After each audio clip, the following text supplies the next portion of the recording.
Practice करनी है कि अशरीरी बनकर हमें रहना है।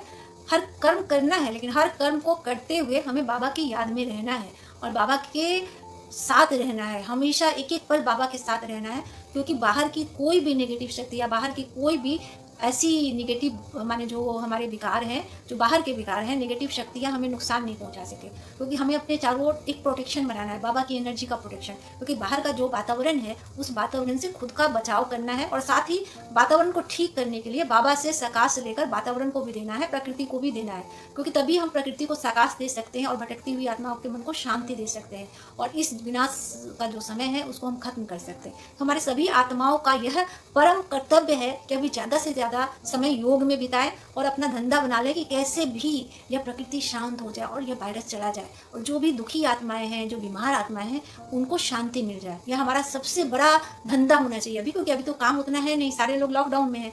तो इस काम को, जो बाहर की चीज़ें हम मोबाइल देखते हैं, न्यूज़ पढ़ते हैं, इधर उधर का जो समय बर्बाद करते हैं, उससे हट करके हमें योग करना है, मुरली का मनन और चिंतन करना है और साथ में बाहर की जो भी हमारी नेगेटिव शक्ति है उनसे खुद का और अपने परिवार का प्रोटेक्शन करते हुए बाहर सकाश देना है कि बाहर की जो अपवित्रता है वो धीरे धीरे पवित्र होती चली जाए।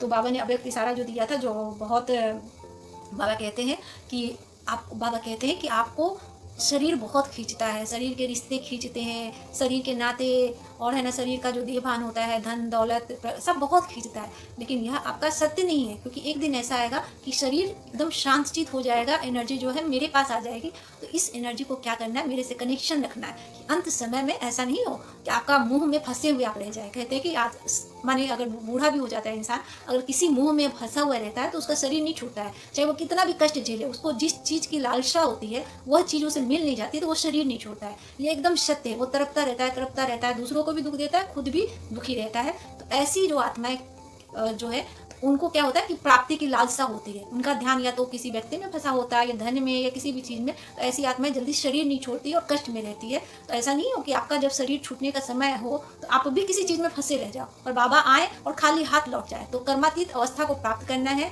देह ही अभिमानी बनकर रहना है। तभी हमारा जब अंत समय आएगा तो हम बाबा के साथ अच्छे से परम धाम में जा पाएंगे, सतयुग में जा पाएंगे। तो आज बहुत सोचने वाली बात है कि आज का जो व्यक्त इशारा है बहुत ही मतलब दिल में उतर जाना चाहिए कि हम क्या हैं, हम आत्माएं हैं, उस परमात्मा की संतान है। इस देह से हमारा कोई रिश्ता नहीं है, हम इस पृथ्वी पर नाटक करने आए हैं। बाबा ने जो धंधा बताया है वो धंधा करने आए हैं, आत्माओं को सुखी करने आए हैं। बाकी हम एक्टर हैं, एक्टिंग करनी है। किसी भी रिश्ते नाते धन संपत्ति किसी में भी मन को नहीं टिकाना है।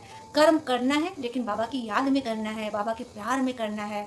जीवन बहुत सुखमय हो जाएगा और जीवन से एक दिन जब विराम लेना होगा तो बाबा के साथ हमें चले जाना है। तो यह अव्यक्त इशारा को आप जरूर नोट कर ले, क्योंकि अगर मुरली का कोई पॉइंट आपको अच्छा लगता है तो उसे नोट कर ले।